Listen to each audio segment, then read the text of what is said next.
അപ്പൊ ഒന്ന് കേൾക്കാം. കുറച്ചുകൂടെ യാത്ര ചെയ്യാനുണ്ട്. അപ്പൊ യാത്രക്ക് ഇനി ചെയ്യാലോ? ഞാനില്ല ചേട്ടാ.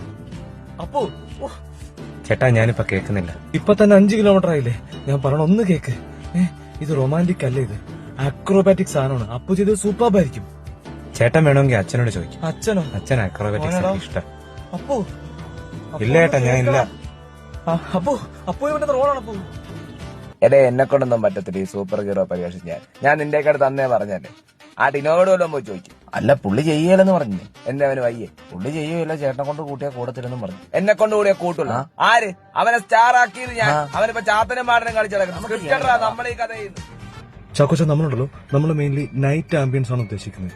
നൈറ്റ് പൊളിയായിരിക്കും. അതെ, 2 ബോഡി ഇങ്ങനെ ബ്ലഡിൽ കുളിച്ചു കിടക്കുന്ന സമയത്ത് ആ ഒരു സീക്വൻസിലേക്ക് ചാക്കോച്ചിന്റെ എൻട്രി ആണ് നമ്മൾ പ്ലാൻ ചെയ്യുന്നത്.